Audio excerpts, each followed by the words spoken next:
Hello students, स्वागत है आपका यूपीएससी विद डीएस में, जिसमें हम पढ़ रहे हैं दृष्टि 2023 जो 1 मई 2022 से 15 अप्रैल 2023 तक की सभी समसामयिकी घटनाओं पर आधारित है। तो आज हम पढ़ेंगे इसका जो टॉपिक आएंगे, इसमें क्या क्या टॉपिक पढ़ेंगे। सम्मेलन एवं समारोह, संधि एवं समझौते और संघ एवं संगठन के बारे में, विधि एवं न्याय के बारे में, और विविध, इसमें क्या क्या टॉपिक रहे विविध से संबंधित, इन सभी को आज हम इस क्लास में कंप्लीट करेंगे। चलिए तो स्टार्ट करते हैं। पहला टॉपिक आता है सम्मेलन एवं समारोह। यह कहाँ कहाँ कौन सा सम्मेलन हुआ और किस उपलक्ष्य में आयोजन किया गया, उन सब के बारे में पढ़ेंगे। पहला आता है वर्ल्ड फूड इंडिया 2023 के बारे में। यह खाद्य प्रसंस्करण उद्योग मंत्रालय द्वारा आयोजित एक मेगा फूड समारोह का दूसरा संस्करण प्रगति मैदान नई दिल्ली में किया गया, जिसकी थीम थी प्रसंस्करण में समृद्धि। दूसरा आता है संघाई सहयोग संगठन युवा लेखक सम्मेलन 2023 के बारे में। यह संगठन, इसकी अध्यक्षता नई दिल्ली में आयोजित की गई। तथा तीसरा आता है भारत फ्रांस व्यापार शिखर सम्मेलन 2023 के बारे में। यह भारत फ्रांस मैत्री के 25 वर्ष पूर्ण होने के उपलक्ष्य में पेरिस, फ्रांस में आयोजित किया गया। वर्ल्ड वैक्सीन कांग्रेस 2023 के बारे में। यह वॉल्टर ई कन्वेंशन सेंटर वाशिंगटन में आयोजित किया गया और इसमें भारतीय वैक्सीन निर्माता कंपनी भारत बायोटेक ने वैक्सीन इंडस्ट्री एक्सीलेंस पुरस्कार के एक हिस्से के रूप में best production process development award जीता। संयुक्त कमांडर सम्मेलन 2023 के बारे में। यह तीनों सेनाओं का संयुक्त सम्मेलन है जो भोपाल, मध्य प्रदेश में संपन्न हुआ, जिसकी थीम रेडी, रिसर्जेंट और रिलेवेंट है। अब आता है G20 पर्यटन कार्य समूह की दूसरी बैठक 2023 के बारे में। यह बैठक भारत की G20 अध्यक्षता के तहत सिलीगुड़ी, दार्जिलिंग में संपन्न हुई। दूसरी G20 शेरपा बैठक 2023। यह बैठक कुमारकोम, केरल में संपन्न हुई और इसमें G20 शेरपा अमिताभ कांत इस बैठक के अध्यक्ष रहे। G20 आपदा और जोखिम न्यूनीकरण कार्य समूह की पहली बैठक 2023 यह गांधीनगर, गुजरात में संपन्न हुई थी। अब पढ़ते हैं पहला अंतर्राष्ट्रीय क्वांटम संचार सम्मेलन 2023 के बारे में। इसे विज्ञान भवन नई दिल्ली में आयोजित किया गया। इसका आयोजन दूरसंचार मानक विकास सोसाइटी इंडिया और IEEE communication society Delhi chapter के तकनीकी सहयोग के रूप में किया गया था। अब पढ़ते हैं इंडिया सॉफ्ट 2023। यह क्या है? यह एक प्रमुख अंतर्राष्ट्रीय ICT प्रदर्शनी एवं सम्मेलन प्रगति मैदान नई दिल्ली में आयोजित किया गया, जिसकी थीम बिजनेस बियॉन्ड बाउंड्रीज थी। अब पढ़ते हैं पहला संयुक्त राष्ट्र जल सम्मेलन। इस सम्मेलन को न्यूयॉर्क, अमेरिका में संपन्न किया गया। यह कार्यक्रम ताजिकिस्तान और नीदरलैंड की सरकारों द्वारा सह आयोजित किया गया था। केंद्रीय जल शक्ति मंत्री गजेंद्र सिंह शेखावत ने इस सम्मेलन में भारत का प्रतिनिधित्व किया। अब पढ़ते हैं G20 व्यापार और निवेश कार्य समूह की पहली बैठक मुंबई, महाराष्ट्र में हुई। फिर आता है पहला वैश्विक पर्यटन निवेशक शिखर सम्मेलन 2023। इसका आयोजन नई दिल्ली में किया गया और किसके द्वारा? पर्यटन मंत्रालय के द्वारा। पहला शहरी जलवायु फिल्म समारोह 2023। यह शहरों में जीवन पर जलवायु परिवर्तन के प्रभावों का प्रदर्शन करने हेतु नई दिल्ली में संपन्न हुआ, जिसका आयोजन national institute of urban affairs, आवासन और शहरी कार्य मंत्रालय, फ्रांसीसी विकास एजेंसी और यूरोपीय संघ के सहयोग से किया गया था। अब आता है तीसरा अंतर्राष्ट्रीय SME सम्मेलन 2023 नई दिल्ली में संपन्न हुआ, जिसमें प्रमुख भागीदार राज्य मध्य प्रदेश और सहयोगी भागीदार राज्य उत्तर प्रदेश सरकार है। अब आहार 2023 एशिया का सबसे बड़ा अंतर्राष्ट्रीय खाद्य और आतिथ्य मेला है। इसे इंडिया ट्रेड प्रमोशन ऑर्गेनाइजेशन द्वारा प्रगति मैदान नई दिल्ली में संपन्न किया गया। ग्लोबल मिलेट्स सम्मेलन 2023। यह भी नई दिल्ली में संपन्न हुआ। पहला partnership for healthy cities summit 2023। यह ब्लूमबर्ग फिलैंथ्रोपीज, WHO और वाइटल स्ट्रेटजी द्वारा लंदन, UK में आयोजित किया गया। 23वां राष्ट्रमंडल विधि सम्मेलन 2023 गोवा में संपन्न हुआ। अंतर्राष्ट्रीय योग महोत्सव ऋषिकेश, उत्तराखंड में आयोजित हुआ। 31वां नई दिल्ली विश्व पुस्तक मेला, इसको एफ्रो एशियन क्षेत्र की सबसे बड़ा अंतर्राष्ट्रीय पुस्तक मेला राष्ट्रीय बुक ट्रस्ट, शिक्षा मंत्रालय, भारत सरकार द्वारा ITPO के सहयोग से प्रगति मैदान नई दिल्ली में आयोजित किया गया, जिसकी थीम आज़ादी का अमृत महोत्सव और इसमें अतिथि देश फ्रांस था। अब आता है 14वां राष्ट्रीय संस्कृति महोत्सव 2023 के बारे में।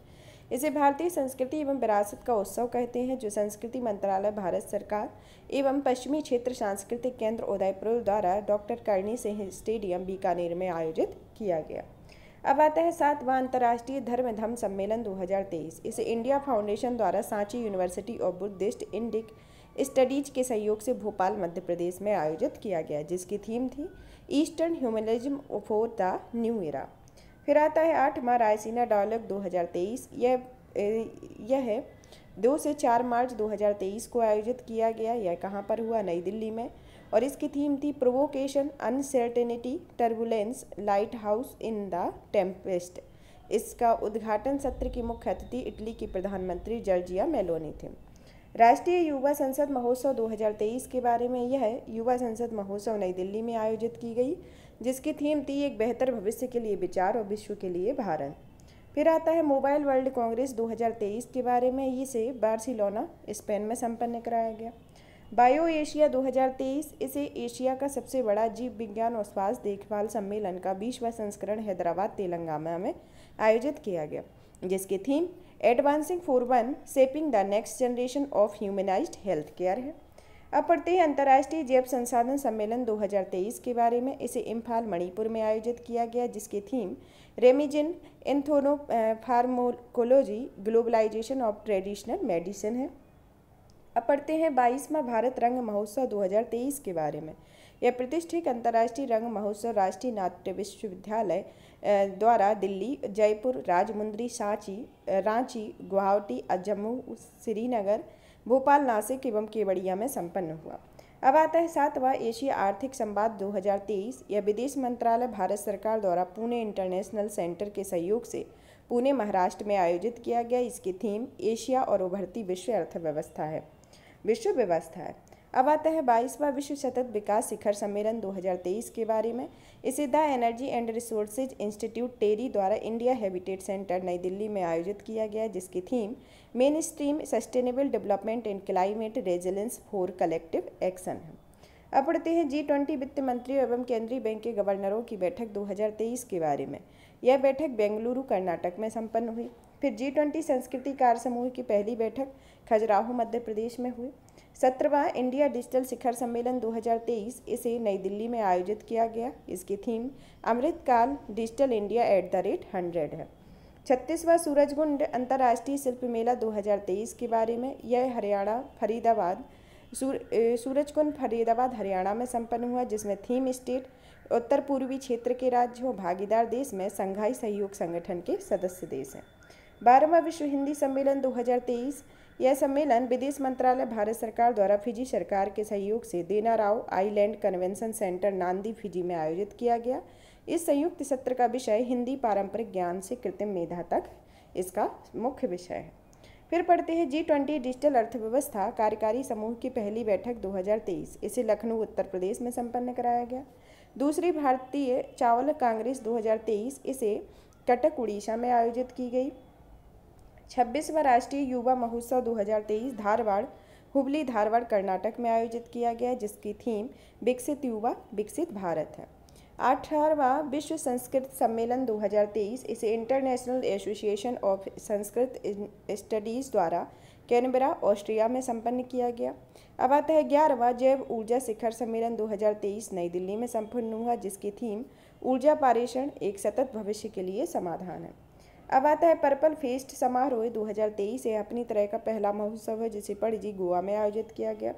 फिर आता है 9वीं विश्व आयुर्वेदिक कांग्रेस 2023 गोवा में संपन्न हुई, जिसकी theme Ayurveda for one health है।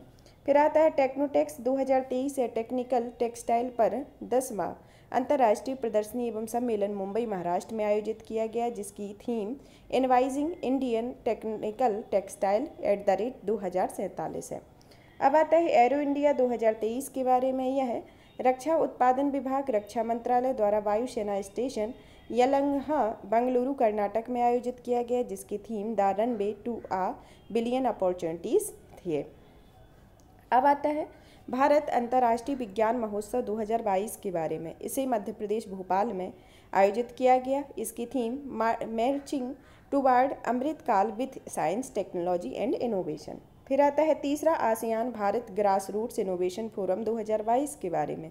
इसे नोम पेन कंबोडिया में आयोजित किया गया। इस फोरम में भारत की शालिनी कुमारी ने ग्रास रूट इनोवेशन प्रतियोगिता में प्रथम पुरस्कार तथा उन्हें यह पुरस्कार उनके इनोवेशन एडजस्टेबल लेग्स के साथ मॉडिफायर वॉकर के लिए दिया गया। अब पढ़ते हैं सातवां भारत जल प्रभाव शिखर सम्मेलन 2022। यह जल शक्ति मंत्रालय भारत सरकार द्वारा नई दिल्ली में आयोजित किया गया। इसका मुख्य विषय एक बड़ी बेसिन में छोटी नदियों का जीर्णोद्धार एवं संरक्षण करना है। अब पढ़ते हैं भारत की G20 की अध्यक्षता में पहली शेरपा बैठक इसे उदयपुर राजस्थान में आयोजित किया गया। इसमें भारत के G20 शेरपा अमिताभ कांत सहित विभिन्न G20 देशों के प्रतिनिधिमंडल और आमंत्रित अंतर्राष्ट्रीय संगठनों के प्रमुखों ने भाग लिया। अब आता है पहला सिलचर सिलहट महोत्सव 2022 के बारे में। यह भारत और बांग्लादेश की पड़ोसी क्षेत्रों के बीच घनिष्ठ सांस्कृतिक संबंधों का जश्न मनाने हेतु सिलचर असम में आयोजित किया गया। अब पढ़ते हैं एपेक एशिया पैसिफिक इकोनॉमिक शिखर सम्मेलन 2022। इसे बैंकॉक थाईलैंड में आयोजित किया गया, जिसकी थीम ओपन कनेक्ट बैलेंस है। फिर आता है प्रथम वैश्विक मीडिया कांग्रेस 2022। इसे अबू धाबी या संयुक्त अरब अमीरात में आयोजित किया गया, जिसकी theme shaping the future of the media industry है। अब आता है अंतर्राष्ट्रीय परिवार नियोजन सम्मेलन 2022। इसे पट्टाया शहर थाईलैंड में आयोजित किया गया। इसकी theme family planning and universal health coverage innovative collaborative accelerative है। इस सम्मेलन में भारत ने परिवार नियोजन नेतृत्व में उत्कृष्टता पुरस्कार जीता। अब पढ़ते हैं 19वां भारत आसियान शिखर सम्मेलन 2022 के बारे में। यह नोम पेन कंबोडिया में आयोजित किया गया। इसका प्रतिनिधित्व उपराष्ट्रपति जगदीप धनखड़ ने किया। 40वां 41वां आसियान शिखर सम्मेलन 2022। इसे नोम पेन कंबोडिया में आयोजित किया गया, जिसकी theme Asian ACT address challenge together है। अब आता है 41वां भारत अंतर्राष्ट्रीय व्यापार मेला 2022 के बारे में। इसे प्रगति मैदान नई दिल्ली में आयोजित किया गया। इसकी theme vocal for local local to global है और भागीदार राज्य में बिहार, झारखंड, महाराष्ट्र आते हैं और फोकस राज्य में उत्तर प्रदेश तथा केरल आते हैं। अब पढ़ते हैं काशी तमिल संगमम 2022 के बारे में। इसे शिक्षा मंत्रालय भारत सरकार द्वारा वाराणसी उत्तर प्रदेश में आयोजित किया गया। 14वीं विश्व मसाला कांग्रेस 2023 के बारे में। यह विभिन्न व्यापार एवं निर्यात फोरमों के सहयोग से मसाला बोर्ड इंडिया, वाणिज्य एवं उद्योग मंत्रालय भारत सरकार द्वारा मुंबई महाराष्ट्र में आयोजित की गई, जिसका मुख्य विषय विजन 2023 स्पाइजेट स्थायित्व उत्पादकता नवोन्मेष सहयोग उत्कृष्टता एवं सुरक्षा है।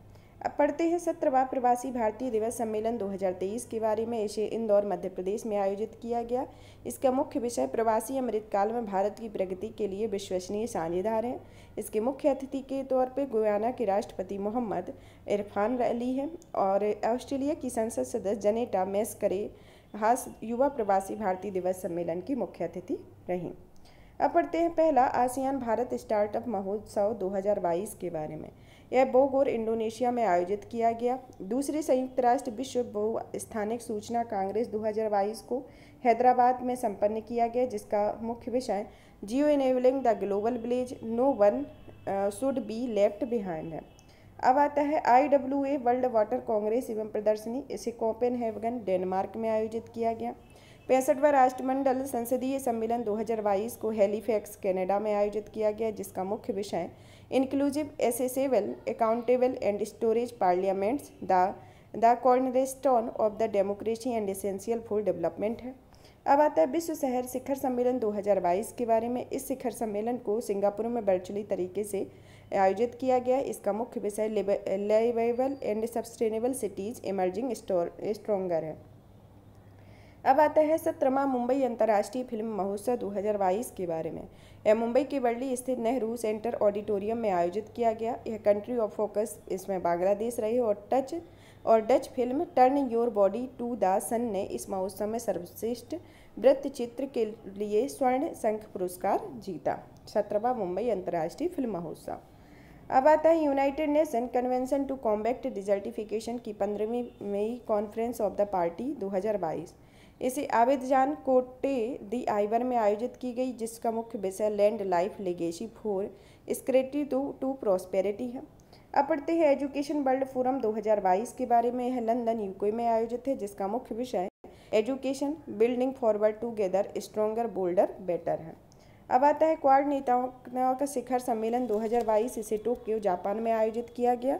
इस बैठक में प्रधानमंत्री नरेंद्र मोदी, अमेरिकी राष्ट्रपति जो बाइडेन और जापान के प्रधानमंत्री फुमियो किशिदा तथा ऑस्ट्रेलिया के प्रधानमंत्री एंथोनी अल्बनीज ने भाग लिया। अब आता है पहला अतुल्य भारत अंतर्राष्ट्रीय क्रूज सम्मेलन 2022। इसे मुंबई महाराष्ट्र में आयोजित किया गया। इसका मुख्य विषय developing India as cruise hub है। अब आता है 8वां भारत मक्का शिखर सम्मेलन 2022। इसे नई दिल्ली में आयोजित किया गया। इसका मुख्य विषय maize leveraging a supply sustainable approach toward demand driving market and farmers prosperity है। यहाँ पर हमारे सभी सम्मेलन और समारोह फिनिश होते हैं, तो आप इसको बार बार देखिएगा जिससे आपको ये सभी सम्मेलन याद हों कि यह कहाँ पर संपन्न हुए। अब पढ़ते हैं प्रमुख संधि एवं समझौते के बारे में। पहला आता है रक्षा मंत्रालय ब्रह्मोस एयरोस्पेस प्राइवेट लिमिटेड के मध्य समझौता। दोनों के मध्य next generation maritime mobile coastal battery और ब्रह्मोस मिसाइल की खरीद हेतु खरीद श्रेणी के तहत एक अनुबंध हस्ताक्षरित किए गए। भारत रोमानिया के मध्य समझौता। यह समझौता रक्षा सहयोग के संबंध में एक द्विपक्षीय समझौता पर हस्ताक्षर किए गए। पढ़ते हैं बीबी गिरी राष्ट्रीय श्रम संस्थान associate chambers of commerce industry India के मध्य समझौता। एसोचैम के मध्य समझौता। दोनों के मध्य श्रम और रोजगार संबंधी नीतियों और सुधारों के समर्थन को बढ़ावा देने हेतु रणनीतिक गठबंधन का एक समझौता ज्ञापन हस्ताक्षरित किया गया। अब पढ़ते हैं power foundation and climate policy initiative India private limited के मध्य समझौता में। यह दोनों के मध्य एक स्वच्छ ऊर्जा भविष्य की दिशा में भारत के ऊर्जा उपयोग में परिवर्तन का समर्थन करने हेतु एक साथ काम करने के लिए समझौता ज्ञापन हस्ताक्षरित हैं। भारत स्वीडन के मध्य समझौता में यह दोनों देशों के मध्य सहयोग को मजबूत करने और अनुसंधान और नेटवर्किंग को बढ़ावा देने हेतु हस्ताक्षरित किया गया। लॉकहीड मार्टिन टाटा समूह के मध्य समझौता। यह हैदराबाद तेलंगाना में अपनी संयुक्त उद्यम सुविधा में लड़ाकू विंग का निर्माण करने हेतु समझौता ज्ञापन पर हस्ताक्षर किए गए और इसमें इसके जो 29 लड़ाकू विंग जहाज़ों के लिए डिलीवरी वर्ष 2025 में प्रारंभ होगी। भारत अमेरिका के मध्य समझौता। यह समझौता नई दिल्ली में वाणिज्यिक वार्ता 2023 के बाद दोनों देशों के मध्य सेमीकंडक्टर आपूर्ति श्रृंखला और नवाचार साझेदारी से स्थापित करने हेतु समझौता ज्ञापन हस्ताक्षरित है। व्यावसायिक शिक्षा एवं कौशल विकास विभाग उत्तर प्रदेश सरकार टाटा टेक्नोलॉजी लिमिटेड के मध्य समझौता। यह दोनों देशों के मध्य प्रथम चरण में उत्तर प्रदेश की 150 राजकीय औद्योगिक प्रशिक्षण संस्थानों के उन्नयन हेतु यह समझौता किया गया। अब पढ़ते हैं भारत गुयाना के मध्य समझौता। यह समझौता केंद्रीय मंत्रिमंडल द्वारा दोनों देशों के मध्य हवाई सेवा समझौते पर हस्ताक्षरित करने के लिए मंजूरी दी गई। भारत चिली के मध्य समझौता। यह है चिली के मध्य दोनों देशों के बीच कृषि और संबद्ध क्षेत्रों में सहयोग हेतु समझौता ज्ञापन पर हस्ताक्षर किए गए। भारत और दक्षिण अफ्रीका में दोनों में दिव्यांगता के क्षेत्र में सहयोग देने के लिए हस्ताक्षर किए गए। केंद्र सरकार और राजस्थान सरकार के मध्य समझौता। पहले कंपोजिट रीजनल सेंटर की स्थापना हेतु इन दोनों में मध्य समझौते पर हस्ताक्षर किए गए। भारतीय अंतरिक्ष अनुसंधान संगठन इसरो और सोशल अल्फा के मध्य समझौता ज्ञापन हस्ताक्षर किया गया। यह दोनों के मध्य स्पेस टेक इनोवेशन नेटवर्क को लॉन्च करने हेतु। अब आता है पहले हाइड्रोजन ईंधन सेल कटमरेन पोत एवं इलेक्ट्रिक हाइब्रिड पोत के निर्माण हेतु समझौता। यह समझौता भारतीय अंतर्देशीय जलमार्ग प्राधिकरण और कोचीन शिपयार्ड लिमिटेड के बीच समझौता ज्ञापन हस्ताक्षरित 11 नवंबर 2022 को हुए। पूरक आहार के लिए परीक्षण केंद्र स्थापित करने हेतु समझौता। यह युवा कार्यक्रम एवं खेल मंत्रालय, भारतीय खाद्य सुरक्षा एवं मानक प्राधिकरण और राष्ट्रीय फोरेंसिक विश्वविद्यालय के बीच इस केंद्र की स्थापना हेतु सहमति पत्र पर हस्ताक्षरित किए गए और देश के पहले पूरक आहार के लिए परीक्षण केंद्र की स्थापना राष्ट्रीय फोरेंसिक विज्ञान विश्वविद्यालय अहमदाबाद गुजरात में की जाएगी। यह यहाँ पर किया गया। अब आता है फ्लिपकार्ट वाराणसी जिला प्रशासन के मध्य समझौता। दोनों के मध्य समझौता ज्ञापन पर हस्ताक्षर हुए, जिसमें इस समझौता ज्ञापन के तहत बनारसी साड़ी, हस्तशिल्प, कालीन, जरदोजी क्राफ्ट, मेटल क्राफ्ट और हस्तनिर्मित दरी जैसी प्रतिष्ठित उत्पादों को फ्लिपकार्ट प्लेटफॉर्म पर उपलब्ध कराया जाएगा। उत्तर प्रदेश सरकार डेलाइट इंडिया के मध्य समझौता। यह समझौता उत्तर प्रदेश सरकार राज्य की अर्थव्यवस्था में $1 ट्रिलियन अमेरिकी डॉलर तक लाने के लक्ष्य को प्राप्त करने के लिए डेलाइट इंडिया को सलाहकार के रूप में नियुक्त करेगी। NTPC REL GACL के मध्य समझौता। यह NTPC की पूर्ण स्वामित्व वाली सहायक company NTPC renewable energy limited द्वारा भारत की पहली व्यावसायिक स्तर की हरित अमोनिया और हरित मेथनॉल परियोजना की स्थापना और अक्षय ऊर्जा में सहयोग करने हेतु गुजरात एल्कनीज एंड केमिकल्स लिमिटेड के साथ नई दिल्ली में समझौता ज्ञापन पर हस्ताक्षर किए गए। भारतीय विमानपत्तन और उत्तर प्रदेश सरकार के मध्य समझौता। यह समझौता दोनों के मध्य 30 वर्षों की अवधि हेतु उत्तर प्रदेश सरकार के स्वामित्व वाले 5 हवाई अड्डों के संचालन और प्रबंधन के मध्य समझौते के लिए हस्ताक्षरित किए गए। इसमें उत्तर प्रदेश की 5 हवाई अड्डे शामिल हैं, जिसमें पहला आता है अलीगढ़, दूसरा आजमगढ़, तीसरा चित्रकूट, चौथा मयूरपुर और पांचवा श्रावस्ती आता है। इजराइल संयुक्त अरब अमीरात के मध्य समझौता। यह एक मुक्त व्यापार समझौता पर हस्ताक्षर किए गए। यह पहला समझौता है जब इजराइल ने किसी अरब देश के साथ मुक्त व्यापार समझौता किया है। यहाँ पर हमारे संधि और समझौते का टॉपिक फिनिश होता है, जहाँ पर हमने देश विदेश के समझौते देखे और राज्य और देश के समझौते, राज्य और राष्ट्र दोनों के समझौते देखे। तो इनको आप देख लेंगे, इनके की पॉइंट याद कर लेंगे। अब पढ़ते हैं संघ एवं संगठन के बारे में। संघ एवं संगठन राष्ट्रीय इस्पात निगम लिमिटेड विशाखापट्टनम। यह SSO रांची में आयोजित वार्षिक समारोह और JCSSI द्वारा आयोजित वार्षिक समारोह के दौरान इस PSU ने राष्ट्रीय स्तर पर सुरक्षा पुरस्कार, इस्पात सुरक्षा पुरस्कार जीता है। भारतीय इलेक्ट्रॉनिक लिमिटेड। यह रक्षा मंत्रालय द्वारा मध्यम शक्ति रडार अरुणधारा और 129 DR 118 रडार चेतावनी प्राप्तकर्ताओं के लिए इस सार्वजनिक उपक्रम के साथ 3700 करोड़ के 2 अलग अलग अनुबंधों पर हस्ताक्षर किए गए। HDFC लिमिटेड और HDFC बैंक का विलय। राष्ट्रीय कंपनी विधि प्राधिकरण द्वारा इन दोनों के विलय को मंजूरी दी गई और विलय के बाद HDFC बैंक मौजूदा तीसरे सबसे बड़े बैंक ICICI बैंक के आकार के लगभग दोगुने आकार का होगा। भारतीय अक्षय ऊर्जा विकास एजेंसी इरिडा के बारे में। इरिडा ने भारतीय रिजर्व बैंक द्वारा इस कंपनी को इंफ्रास्ट्रक्चर फाइनेंस कंपनी का दर्जा प्रदान किया है तथा IFC का दर्जा प्राप्त होने से इरिडा को अक्षय ऊर्जा फंडिंग के लिए ज़्यादा जोखिम लेने और प्रतिस्पर्धी दरों पर धन जुटाने में मदद मिलेगी। टेलीकम्युनिकेशन कंसल्टेंट्स इंडिया लिमिटेड के बारे में। यह भारत संचार निगम लिमिटेड द्वारा यह company captive non public network प्रदाता के रूप में सूचीबद्ध की गई है। राष्ट्रीय पेयजल स्वच्छता एवं गुणवत्ता केंद्र में। यह केंद्रीय मंत्रिमंडल द्वारा कोलकाता के जोका में स्थित इस केंद्र का नाम बदलकर डॉक्टर श्यामा प्रसाद मुखर्जी राष्ट्रीय जल स्वच्छता संस्थान किए जाने हेतु कार्योत्तर मंजूरी मिल गई है।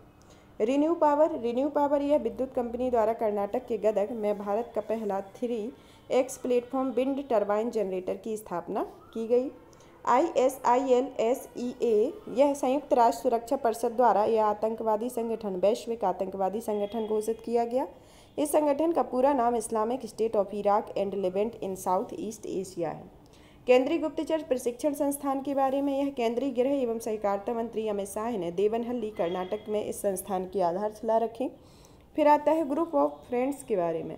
भारत द्वारा शांति सैनिकों के खिलाफ अपराधों के लिए जवाबदेही को बढ़ावा देने हेतु इसे लॉन्च किया गया। यह भारत, बांग्लादेश, मिस्र, फ्रांस, मोरक्को और नेपाल लॉन्च किए गए group of friends to promote accountability for crime against peacekeepers के सह अध्यक्ष हैं।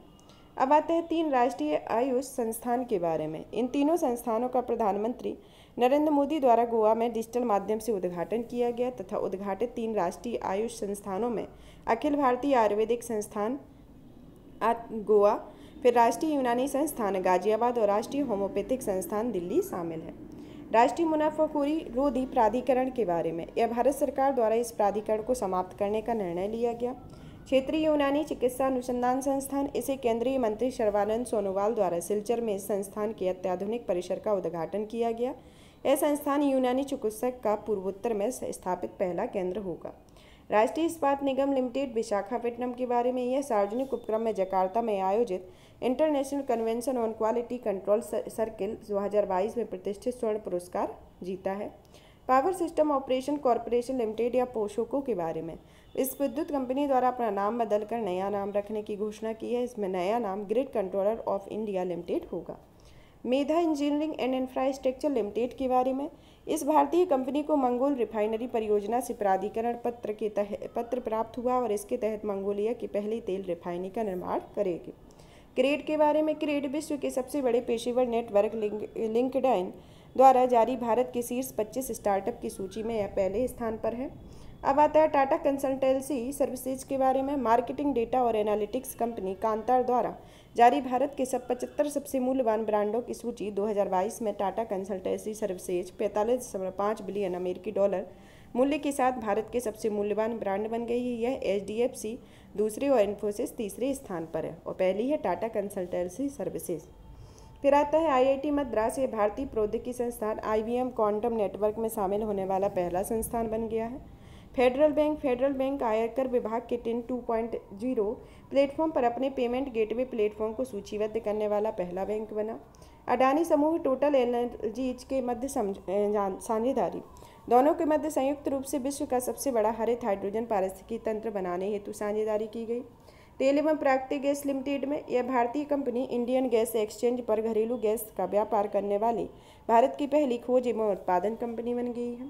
Union bank of India. यह बैंक भारतीय रिजर्व बैंक की अकाउंट एग्रीगेटर इकोसिस्टम पर लाइव होने वाला सार्वजनिक क्षेत्र का पहला बैंक बन गया है। अब आता है association of Asian election authority के बारे में। भारत सर्वसम्मति से वर्ष 2022-24 की अवधि के लिए इस संस्था का अध्यक्ष चुना गया है। किसका? Association of Asian election authority का। अब देश का 100वां यूनिकॉर्न के बारे में। बेंगलुरु स्थित नियो बैंक प्लेटफॉर्म ओपन देश का 100वां यूनिकॉर्न बन गया है। यूनिकॉर्न वह होता है जो वह स्टार्टअप होता है जिसका मूल्य 1 बिलियन अमेरिकी डॉलर से अधिक होता है। यहाँ पर जो अभी हाल ही में लास्ट एक साल में जो ये संघ एवं संगठन बने हैं उनके बारे में दिया गया है। यहाँ पर ये टॉपिक फिनिश होता है। अब हम पढ़ते हैं विधि और न्याय के बारे में कि कौन कौन से अधिनियम लाए, कौन कौन से केस हुए, इनके बारे में हम पढ़ते हैं। अब आता है मोदी सरनेम मानहानि केस। सूरत की एक अदालत ने राहुल गांधी को इस मानहानि केस में दोषी करार देते हुए 2 वर्ष की सजा देने का फैसला सुनाया। राहुल गांधी के खिलाफ भारतीय दंड संहिता की धारा 499 और 500 के तहत मुकदमा दर्ज किया गया। मानहानि का मुकदमा पेशे से वकील और वर्तमान में सूरत पश्चिमी से विधायक पूर्णेश मोदी ने दर्ज कराया था और सजा होने के बाद भारतीय संविधान के अनुच्छेद 102(1)(e) और जनप्रतिनिधित्व अधिनियम 1951 की धारा 8 के तहत राहुल गांधी की संसद की सदस्यता रद्द कर दी गई है। अब पढ़ते हैं मासिक धर्म अवकाश प्रदान करने वाला कानून। स्पेन की संसद द्वारा मासिक धर्म संबंधी वेतनिक चिकित्सा अवकाश देने संबंधी कानून पारित किया गया। स्पेन इस तरह का कानून बनाने वाला पहला यूरोपीय देश बन गया है। अब आता है महाराष्ट्र लोकायुक्त विधेयक 2022 के बारे में। महाराष्ट्र विधानसभा द्वारा पारित किया गया है और महाराष्ट्र इस तरह का विधेयक पारित करने वाला देश का पहला राज्य बन गया है। नई दिल्ली अंतर्राष्ट्रीय माध्यस्थ केंद्र संशोधन अधिनियम 2022 के बारे में इसे राष्ट्रपति द्वारा मंजूरी दी गई है और इस अधिनियम के अंतर्गत नई दिल्ली अंतर्राष्ट्रीय माध्यस्थम केंद्र का नाम बदलकर भारत अंतर्राष्ट्रीय माध्यस्थम केंद्र करने का प्रावधान किया गया। अब पढ़ते हैं आर्थिक आधार पर सामान्य वर्ग को आरक्षण के संबंध में। सर्वोच्च न्यायालय की 5 सदस्यीय खंडपीठ ने 3-2 के बहुमत के फैसले के साथ सरकारी नौकरियों को शिक्षण संस्थानों में आर्थिक रूप से कमजोर सामान्य वर्ग के लिए 10% आरक्षण को वैध माना है और इस फैसले को सर्वोच्च न्यायालय के ने 103वें संविधान संशोधन के तहत वैधता को बरकरार रखा है। अब पढ़ते हैं राष्ट्रीय डोपिंग रोधी अधिनियम 2021 के बारे में। राष्ट्रपति द्वारा मंजूरी प्रदान की गई और इस अधिनियम के अंतर्गत खेलों में डोपिंग रोधी गतिविधियों पर अंकुश लगाने हेतु राष्ट्रीय डोपिंग रोधी अभिकरण के गठन का प्रावधान किया गया और राष्ट्रीय डोपिंग रोधी अभिकरण का मुख्यालय नई दिल्ली में होगा। अब पढ़ते हैं भुलाए जाने के अधिकार के बारे में। सर्वोच्च न्यायालय द्वारा भुलाए जाने का अधिकार या राइट टू फॉरगॉटन को निजता के अधिकार के हिस्से के रूप में स्वीकार कर लिया गया और यह निर्णय न्यायमूर्ति रंजन किशन कौल और न्यायमूर्ति एम सुंदरेश की पीठ ने सुनाया है। अब पढ़ते हैं स्वैच्छिक वेश्यावृत्ति अपराध नहीं। उच्चतम न्यायालय की 3 अपराध न्यायाधीशों की पीठ ने फैसला सुनाया है कि स्वैच्छिक वेश्यावृत्ति अपराध की श्रेणी में नहीं आता है। न्यायालय ने अपने आदेश में सहमति से यौन संबंध बनाने वाली सेक्स वर्कर्स के खिलाफ हस्तक्षेप और कार्रवाई नहीं करने हेतु पुलिस को निर्देश दिया है। उच्चतम न्यायालय के अनुसार सेक्स वर्कर्स और उनके बच्चों को भी संविधान के अनुच्छेद 21 के तहत सम्मानपूर्ण जीवन जीने का अधिकार है। यहाँ पर हमारा विधि और न्याय से संबंधित टॉपिक फिनिश होता है। अब हम नेक्स्ट टॉपिक विविध या मिसलेनियस के बारे में पढ़ते हैं कि क्या क्या विभिन्न क्षेत्रों में क्या क्या घटनाएं रहीं। इसमें पहला आता है धवन सेकंड निजी घरेलू अंतरिक्ष स्टार्टअप स्काईरूट एरोस्पेस द्वारा अपने इस 3D प्रिंटिंग क्रायोजेनिक इंजन का 200 सेकंड की अवधि तक प्रशिक्षण के बारे में से लिया गया है। इस रॉकेट का नाम भारत के अंतरिक्ष वैज्ञानिक डॉक्टर सतीश धवन के नाम पर रखा गया। भोपाल नई दिल्ली वंदे भारत एक्सप्रेस के बारे में प्रधानमंत्री नरेंद्र मोदी ने भोपाल मध्य प्रदेश के रानी कमलापति रेलवे स्टेशन में इस ट्रेन को हरी झंडी दिखाकर रवाना किया। यह देश की 11वीं वंदे भारत और 12वीं वंदे भारत तथा 11वीं वंदे भारत सेवा, 12वीं वंदे भारत ट्रेन तथा मध्य प्रदेश के लिए पहली वंदे भारत ट्रेन है। एमएफ हाइड्रा के बारे में MF hydra Norwegian company Norland द्वारा विश्व की इस पहली तरल हाइड्रोजन संचालित नौका की शुरुआत की गई है। सागर सेतु मोबाइल ऐप के बारे में इस मोबाइल ऐप को केंद्रीय मंत्री सर्बानंद सोनोवाल द्वारा शिपिंग लाइन शुल्क, परिवहन शुल्क जैसे आयात और निर्यात की निकासी प्रक्रिया के लिए आवश्यक भुगतानों हेतु डिजिटल लेनदेन को सक्षम बनाने के लिए राष्ट्रीय रसद पोर्टल का यह ऐप संस्करण लॉन्च किया गया है। एंटी स्पाईवेयर घोषणा पत्र के बारे में अमेरिका और 10 अन्य देशों द्वारा पहली बार यह महत्वपूर्ण घोषणा पत्र जारी किया गया, जिसमें 10 अन्य देशों में Australia, Canada, Costa Rica, Denmark, France, New Zealand, Norway, Sweden, Switzerland और यूनाइटेड किंगडम शामिल हैं। स्पेस सिस्टम डिजाइन लैब के बारे में इसरो के अध्यक्ष एस सोमनाथ द्वारा भारतीय राष्ट्रीय अंतरिक्ष के संवर्धन एवं प्राधिकरण केंद्र के इस लैब का अहमदाबाद के भोपाल में उद्घाटन किया गया। पढ़ते हैं अब गंधमार्दन हिल रेंज के बारे में। उड़ीसा सरकार द्वारा बरगढ़ और बालंगीर जिले में स्थित यह स्थल जैव विविधता विरासत स्थल घोषित किया गया है। कौन सा? गंधमार्दन हिल रेंज उड़ीसा के बरगढ़ और बालांगीर जिले में। अमृतसर गेटविक हवाई अड्डे के बीच सीधी उड़ान सेवा ज्योतिरादित्य सिंधिया द्वारा इस उड़ान सेवा का उद्घाटन किया गया। गेटविक हवाई अड्डा इंग्लैंड में है।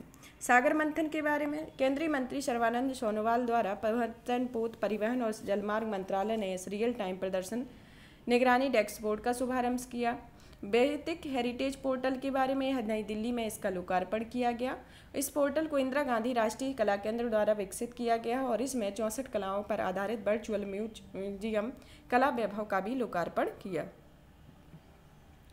अब पढ़ते हैं सुरक्षित तीसरा देश समझौता। अमेरिका और कनाडा द्वारा आंतरिक जलमार्गों और सहित संपूर्ण भूमि सीमा पर एक समझौते पर विस्तार की घोषणा की गई। थान थाई पेरियार वन्यजीव अभ्यारण्य के बारे में यह तमिलनाडु में इसकी अधिसूचना की गई तथा यह 18वां वन्यजीव अभ्यारण्य होगा। हर पेमेंट डिजिटल अभियान के बारे में भारतीय रिजर्व बैंक के गवर्नर शक्तिकांत दास द्वारा डिजिटल भुगतान जागरूक सप्ताह 2023 के अवसर पर इस अभियान की शुरुआत की गई। आरबीआई द्वारा भारत के पहले व्यक्ति को डिजिटल भुगतान का उपयोगकर्ता बनाने के प्रयास से 6 से 12 मार्च 2023 तक संचालित इस अभियान का विषय डिजिटल पेमेंट अपनाओ औरों को भी सिखाओ था।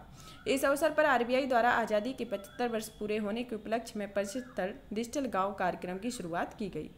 अब पढ़ते हैं राष्ट्रीय खनिज विकास निगम लिमिटेड के बारे में। भारतीय खान ब्यूरो द्वारा इस सार्वजनिक क्षेत्र के उपक्रम की 3 लौह अयस्क खदानें 5 सितारा रेटिंग से सम्मानित की गई। सम्मानित होने वाली 3 लौह अयस्क खदानों में किरंदुल डिपोजिट 14 MZ और किरंदुल डिपोजिट 14 MZ और बचेली डिपोजिट 5 शामिल हैं।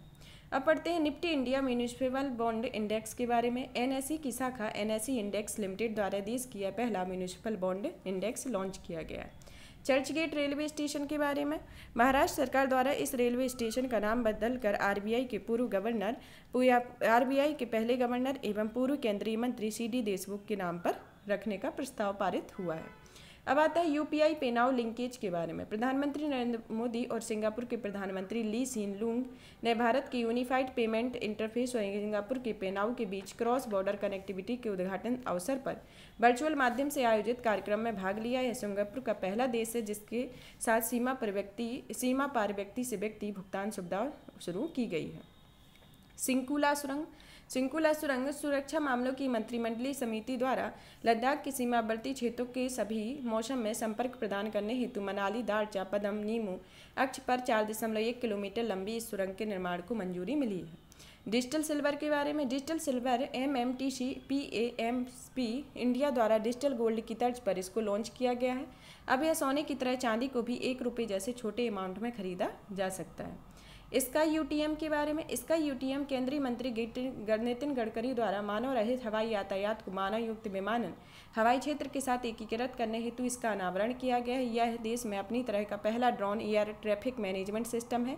इसे यूटीएम का अर्थ अनमैन्ड ट्रैफिक मैनेजमेंट है। अब पढ़ते हैं इनोवेक कोविड-19 के बारे में। केंद्रीय मंत्री मनसुख मंडाविया द्वारा इनोवेक कोविड-19 टीका जारी किया गया है। यह प्राथमिक रूप से तय 2 खुराकों और एक बूस्टर खुराक के रूप में स्वीकृत प्राप्त करने वाला विश्व का पहला इंट्रानेजल कोविड-19 टीका बन गया है। ग्लोबल फायर पावर रैंकिंग 2023 के बारे में। यह रैंकिंग ग्लोबल फायर पावर द्वारा यह रैंकिंग जारी की गई। इस रैंकिंग में शीर्ष 3 देश आते हैं: अमेरिका, रूस, चीन। भारत विगत वर्ष की तरह इस वर्ष भी चौथे स्थान पर है। Military strength rank.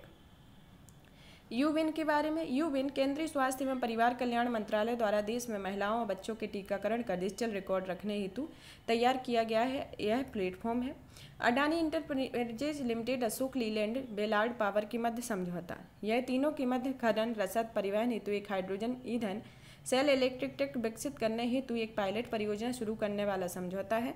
इस साझेदारी के अंतर्गत एशिया के पहले हाइड्रोजन चालित खनन ट्रक का विकास किया जाएगा। अब पढ़ते हैं परख। भारत का पहला राष्ट्रीय मूल्यांकन नियामक के बारे में। राष्ट्रीय शिक्षा अनुसंधान एवं प्रशिक्षण परिषद द्वारा अधिसूचित किए गए राष्ट्रीय मूल्यांकन नियामक का नाम परख है। Performance assessment review and analysis for knowledge of holistic development. BharOS के बारे में। भारोस आईआईटी मद्रास के निर्देशक प्रोफेसर बी कामकोटी द्वारा इस स्वदेशी मोबाइल ऑपरेटिंग सिस्टम को विकसित किया गया। इसे आईआईटी मद्रास की incubative firm JANDK operations private limited द्वारा विकसित किया गया। मधुमक्खियों के लिए पहला टीका। अमेरिका में इस टीके के उपयोग को मंजूरी दी गई और यह टीका बायोटेक कंपनी डिलेन एनिमल हेल्थ के द्वारा विकसित किया गया है। अब पढ़ते हैं भारत का पहला रसद, जलमार्ग और संचार स्कूल। इसे केंद्रीय मंत्री सर्बानंद सोनोवाल द्वारा अगरतला त्रिपुरा में इस स्कूल का उद्घाटन किया गया। अब पढ़ते हैं स्मार्ट कार्यक्रम, scope for main stream Ayurvedic research in teaching professionals के बारे में। भारतीय चिकित्सा प्रणाली के लिए राष्ट्रीय आयोग और केंद्रीय आयुर्वेदिक विज्ञान अनुसंधान परिषद द्वारा इस कार्यक्रम की शुरुआत की गई। पहली मोबाइल ऐप के बारे में। पहली मोबाइल मैप ऐप को केंद्रीय मंत्री अमित शाह द्वारा मोबाइल ऐप का लोकार्पण किया गया। इसके माध्यम से सीमा सुरक्षा बल के जवान व्यक्तिगत एवं सेवा संबंधी जानकारी, आवास, आयुष्मान, CAPF व अवकाश से संबंधित जानकारी अपने मोबाइल पर प्राप्त कर सकेंगे। पाणिनि कोड 2500 वर्ष पुरानी संस्कृत पहेली के बारे में। एक कैम्ब्रिज विश्वविद्यालय के भारतीय PhD छात्र ऋषि राज पोपट द्वारा संस्कृत व्याकरण संबंधी समस्या का समाधान किया गया। अब आता है अवसंरचना परियोजना के लिए देश का पहला श्योरिटी बॉन्ड बीमा उत्पादक के बारे में। इसे नितिन गडकरी द्वारा लॉन्च किया गया है। यह श्योरिटी बॉन्ड बीमा उत्पाद बजाज अलायंस जनरल इंश्योरेंस द्वारा शुरू किया गया है। स्पेस टेक इनोवेशन नेटवर्क के बारे में या स्पिन के बारे में। इसे भारतीय अंतरिक्ष अनुसंधान संगठन इसरो और सोशल एल्फा के बीच नव विकसित अंतरिक्ष उद्यमी पारितंत्र हेतु नवाचार और उद्यम के विकास के लिए भारत के इस पहले समर्पित मंच की शुरुआत हेतु समझौता ज्ञापन पर हस्ताक्षर किए गए। अब पढ़ते हैं एशिया का पहला ड्रोन डिलीवरी हब और नेटवर्क के बारे में।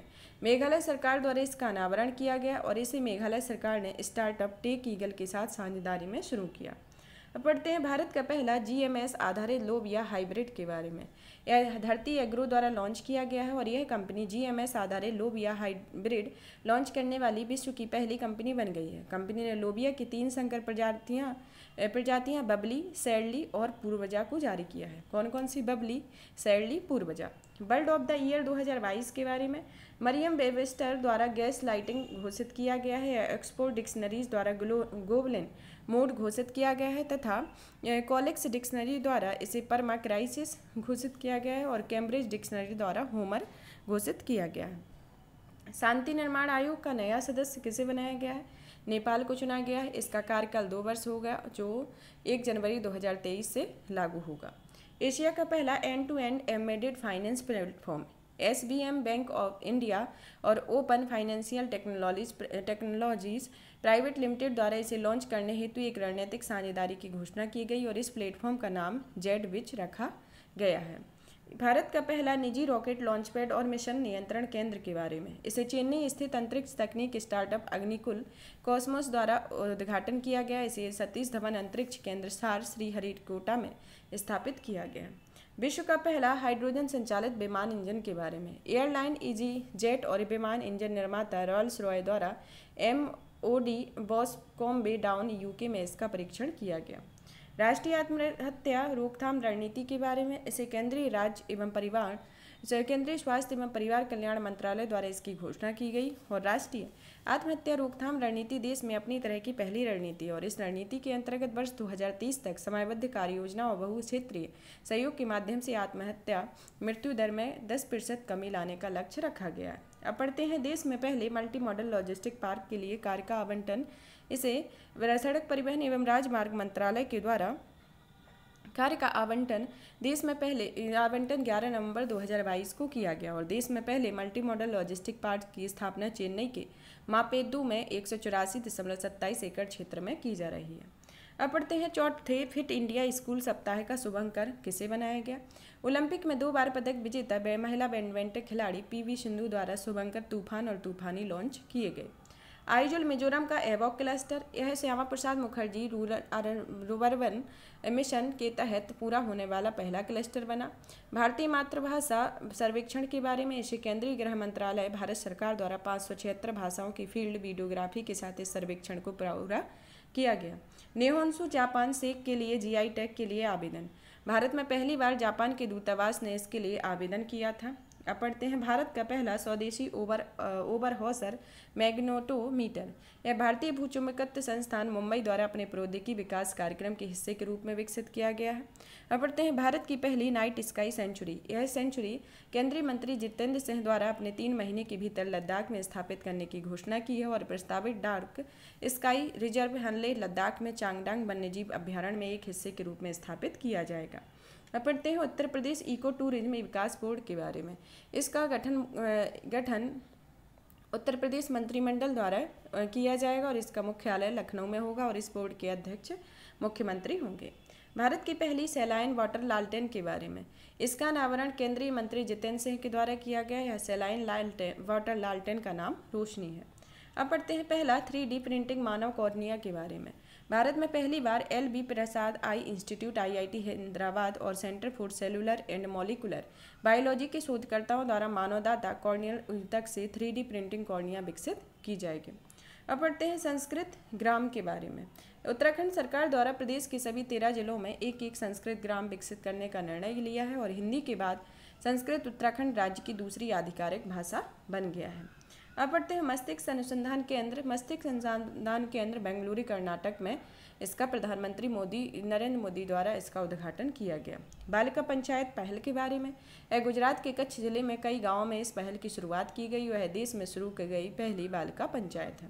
अब पढ़ते हैं ड्रोन नीति को मंजूरी देने वाला पहला राज्य हिमाचल प्रदेश बन गया है। इसे हिमाचल प्रदेश के मुख्यमंत्री जयराम ठाकुर द्वारा हिमाचल प्रदेश ड्रोन नीति 2022 को मंजूरी दी गई। अब पढ़ते हैं देश का पहला क्रिप्टो रुपया इंडेक्स CRI-8 के बारे में। क्वाइन स्विच द्वारा लॉन्च किया गया है और क्रिप्टो एक्सचेंज के दावे के अनुसार भारतीय रुपया आधारित क्रिप्टो बाजार के प्रदर्शन को मापने के लिए भारत का पहला बेंचमार्क इंडेक्स है। अब पढ़ते हैं भारतीय वायुसेना विरासत केंद्र के बारे में। यह भारतीय वायुसेना तथा चंडीगढ़ प्रशासन द्वारा देश के पहले भारतीय वायुसेना विरासत केंद्र की चंडीगढ़ में स्थापना हेतु समझौते पर हस्ताक्षर किए गए। अब पढ़ते हैं 10 गीगावाट सौर क्षमता को पार करने वाला पहला राज्य बना है। मेरीकॉम के इंडिया सोलर प्रोजेक्ट ट्रैकर के अनुसार राजस्थान के 10 गीगावाट से बृहत स्तरीय सौर से स्थापित क्षमता को पार करने वाला देश का पहला राज्य बन गया है। यहाँ पर हमारा यह टॉपिक फिनिश होता है और भी इसी तरीके की वीडियो को देखने के लिए चैनल को लाइक करें, सब्सक्राइब करें, शेयर करें। धन्यवाद।